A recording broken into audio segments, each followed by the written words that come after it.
And we're back. Arsenal, back on the map. Oh yes, they Finally taking 3 points, Finally taking 3 points. Against Aston Villa. Against You Aston don't take Villa. the mick about it off camera saying, yeah, we beat them home and away last season. I go, well, this was Arsenal's banana skin, brother, and they've overcome it now. Do you know what? Sorry. No, you can't use No, do you know what? Impressive win, man. Like, jokes aside, they did get a bit lucky at certain times. What's that young midfielder? Morgan Rogers. He looks good. Fantastic. Is this his breakout game? It might be. He looks like a bully. Yeah. You know, who he looked like? Bully. He reminded me of Jude Bellingham when Bellingham plays in the number 8. That's the truth. Yep. You know, when Bellingham against Atalanta was doing very similar things, taking 2-3 players out of the game with the surging, powerful runs. Good dribbler as well, man. Declan Rice could not handle this kid. Partey couldn't handle him. Is he English? I believe so. If he carries on, mate, he's the ball carrying type of midfielder that England need in international tournaments and they've been crying out for. Declan Rice was always looking backwards. Morgan Rogers, I don't think he would. He'd be carrying it forward, and that's another example. Yeah. But midfielders like him, sorry, just to finish this point off, I think you can expand on this. They don't really get a chance for England. No. Morgan Gibbs-White didn't really get a chance for England as well, and he should have maybe been at the Euros after last season. We were raving about Morgan Gibbs-White, and I'll kill that off right now so we don't talk about it later on. They won 1-0, good performance, tight game, nothing really to mention, just that Morgan Gibbs-White. Morgan Gibbs-White being in the squad, we was saying it throughout. Him and Kobe would have been amazing together. Adam Morton. Yeah. Who do you think I was saying? I don't know what's his first name. What would his first name be? Gary Morton. I don't know. So Gary. Gary, what the hell did even you're thinking? Why did I say Adam? Anyway, Adam Morton. Yeah, him and Kobe would have been a fantastic double pivot in my opinion. But anyway, going back to Morgan Rogers. I personally think that it will be his breakout performance because they sold Douglas Luiz this season as well, so that role will now become his, and he'll flourish in it. Yes. And Unai Emery, perfect manager for him. Brilliant manager to work Funny on. guys, I've got this European trophy, man. These funny guys were trolling Arsenal before the match. Did you see that video sent in the group of their tunnel? No. Didn't you see it? No. They're showing Arsenal something they've never won. The European Cup. They had it in the tunnel before the match. Which club has ever done that before a match? So they were showing in a glass case. It was there. It was there in the tunnel, so the players walked past it. Arteta had to walk past it. All had to walk past it. They're trolling Arsenal like, this is something you lot never won. We're bigger than you lot, basically. Yeah. So Aston Villa back in the Champions League this season. Good game, like you said. So go and take away with your analysis. I think Ollie Watkins, man, like star striker last season, got a good goal at the Euros as well, but misses 2 sitters this game. He did. 2 massive sitters. The first one he's played through. It's practically an empty net. Raya's even going the wrong way. Yeah.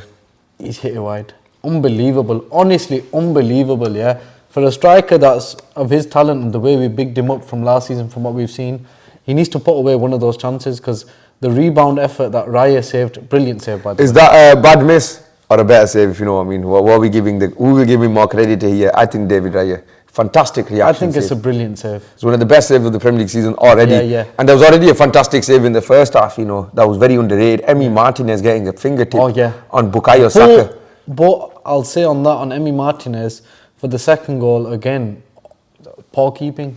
We saw David De Gea do a bit of that towards the end of his United tenure, and we saw it a bit from Onana as well last year, quite a bit. True. So them poor, saves. With Arsenal, right, even though they're getting Mikel Merino, before I move on to the last subject I want to talk about for this game, Thomas Partey staying fit is more key than anything else for Arsenal. The fans are always saying it for the last 2 seasons, but you see it whenever he's in the team. Declan Rice doesn't have to do, he just hoovers up, which is the perfect role for Declan Rice, and then Thomas Partey is a line-breaking passer. Then you got Jorginho Merino with it. It'll be fantastic for him. I still think they need to go and get a number 9.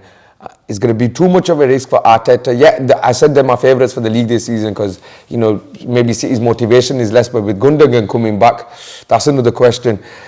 I still really feel like they need a number 9. Who do you think on the market Arsenal should be looking for now in the last week? Osimhen going to Al Hilal, it seems he wants $2 million. Well, you said it yourself, he wants 400 grand a week. He wants the peas, mate.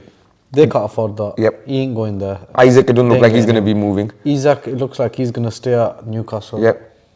I'd say take a punt on Tony.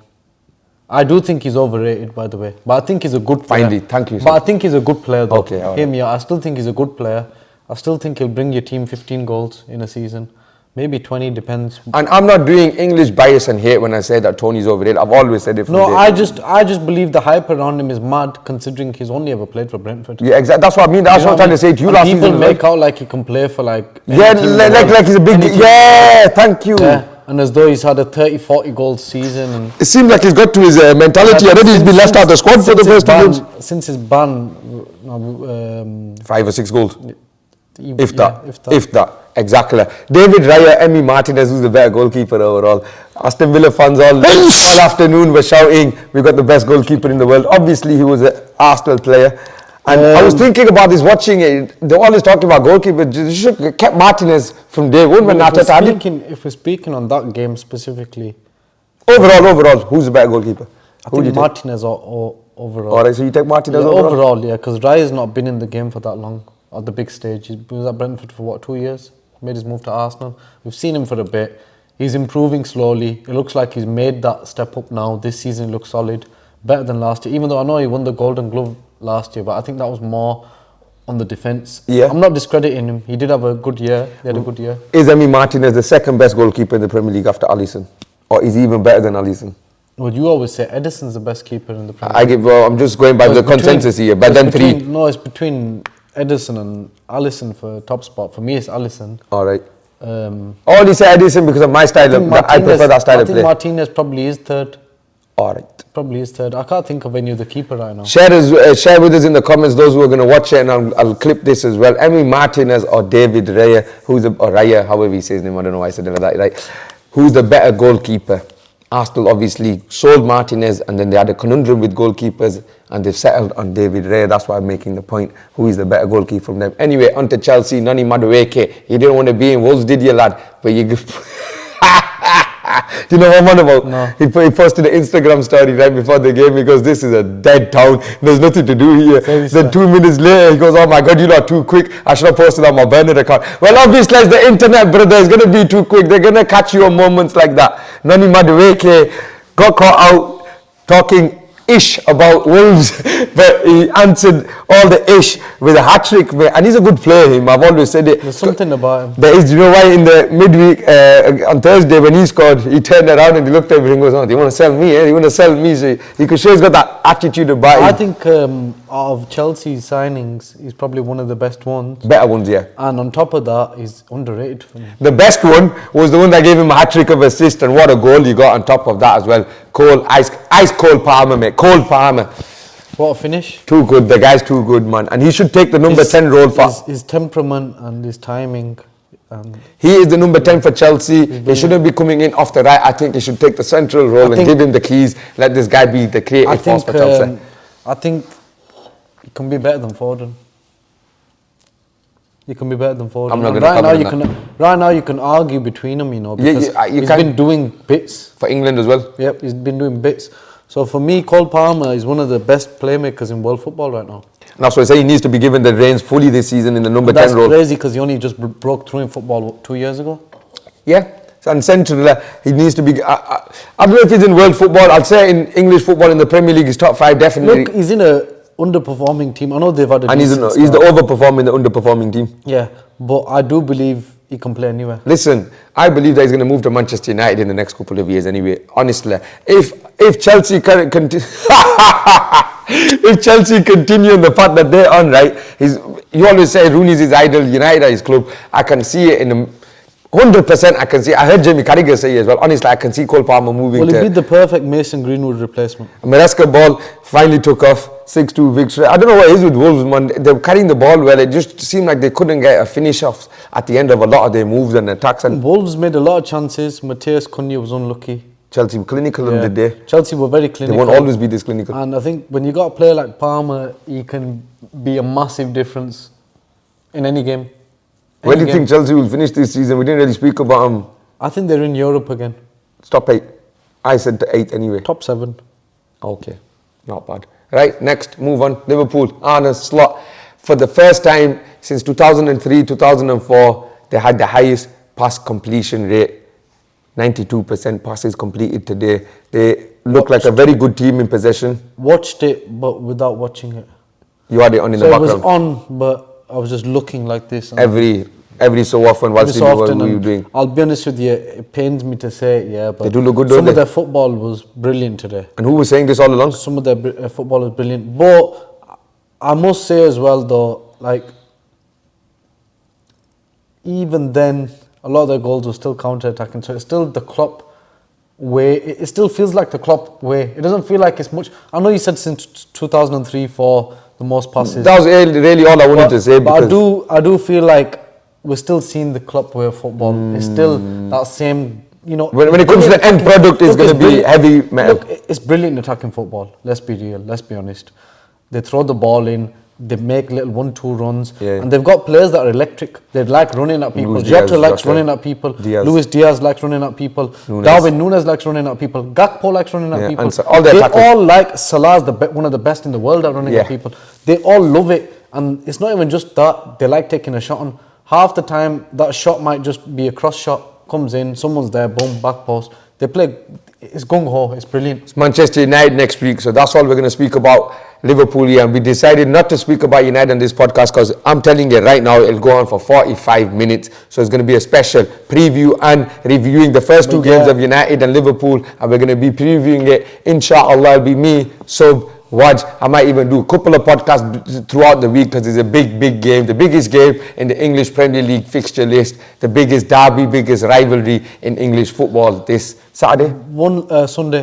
One last point on Liverpool, yeah. I just want to give props to Mohamed Salah. You always give every week. Move on. No, the thing is, yeah. Look, they wanted him out 2 seasons ago when Mane chipped. Sub love Salah. I just want to make that very clear. Chipped, they wanted him out. I said, look, this guy's the truth. They didn't believe me. He won him the Champions League. He won him the Premier League. They still didn't believe me. Beautiful. And now, guess what? Salah. We love him. The finish, wow, unbelievable, wow. It was a brilliant finish. Finish. And I like this new look Salah, it looks good.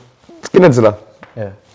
Manchester City 4-1 against Ipswich. You were saying that Ipswich. And let's talk about this. And this is what I want to talk about today. The balls shrink. And it has happened over Pep Guardiola's tenure, I feel like, and so does Sub, a lot of small teams, when they go to the Etihad, they already accept defeat before they come out onto the pitch. It's like United Old Trafford, innit? Back then under Fergie. No, it's not, because back then a team would relish beating United and they still give it their all at Old Trafford. How many times did Fergie have to go into the 95th minute to win a game at Old Trafford against the Aston Villa? We were there against Wolves. They would throw everything at United so that they could walk away with the famous win. Hang on, psychologically, how I see this is, they already know Guardiola's football's suffocating, they're not going to get the ball much, we're going to have to be in a low block anyway, and there's more, in cricket, if it's a free hit and hope type, that's what it is. I think the thing with Ipswich is, obviously, they've not been in the Premier League for a not just them, though, so, like I was saying, when you see Southampton, obviously, when they were not a promoted team, when they were an established Premier League team going to City when they were under Guardiola, Fulham, we'll see this season going there, and they play expansive for home or different type against everyone else in the league, and they come up against Manchester City and they decide, you know what, we can't play with the ball, our possession football doesn't work. I think the thing is, yeah, there still is the odd team every year that goes away at the Etihad and wins, and I'm not on about the big teams, I'm on about the smaller teams. I tell you what it is. Brentford do it. We've seen Leeds do it. Fraser just said it. No. And Brentford. There's only 2 teams. Sorry. Leeds. Okay, but I'm saying regularly. Is every season you see, you could put your money on Palace getting a draw and Brentford getting a draw. I think the thing with Ipswich is they were overawed by the occasion. They're playing the champions, the former European champions from literally just a season before. They've come in, they couldn't believe their luck. That's fine. The through ball was brilliant, by the way. No, but that's fine. That's Ipswich. So I'm saying in general and like that. So forget Ipswich. Yeah. Go in general. Take your mind off this game. So like if Fulham go there, like I said, when Fulham go to Old Trafford, they still try playing the Marco Silva way, which is possession, whatever. They go to Etihad, they accept defeat before they get on the pitch because they know they're gonna maybe have 30% of the ball, so they don't even try a different tactic. It seems like they don't give it their all. Sometimes I get that feeling that a lot of teams, when they see Manchester City in the fixture list, instead of putting a big red circle around it in terms of we're going to step up, they put big red circle saying, you know what, that's 3 points gone. Well, if you look at all their goals, look, Ipswich took the lead. The first goal, it was a penalty. You still think of Ipswich only, so I'm saying about every team that goes there. No, but I'm just looking at this game specifically right now, Alright, I know what you're saying. Yeah, I yeah, agree yeah. with you 100%. But this game specifically, yeah, like, don't get me wrong, obviously City are going to make chances galore. Don't mean they're going to finish the chances. We've seen so many games where City yeah. have peppered so many teams and they've only come away with 1 or 2 goals. The other teams countered them, 2 good counters, got 2 goals, beat them 2-1. It happens, all they did it. Other teams have done it, bare teams have done it. Even then, that being said, yeah, the first goal, they were going nowhere. It was a blind alley. He's come in, he's fouled him. Again, overawed. They're here at the Etihad, they couldn't handle the pressure. Then the next goal, the keeper's messing about. What are you doing there? You won all, you know. There you go. They're showing too much respect. They get overawed, like you said. They get scared. They don't play their normal game. They try doing sometimes extra things or sometimes not enough. Like you said, they won't put that effort in. Boom, that's it, 2-1. Once you give City the lead at home, Gone. it don't matter who. So let's throw it to them, to the viewers. Do teams show Manchester City too much respect when going to Etihad? And under Pep Guardiola, in Guardiola's era and reign, what have we got left? I'm sure we pretty much covered everything that we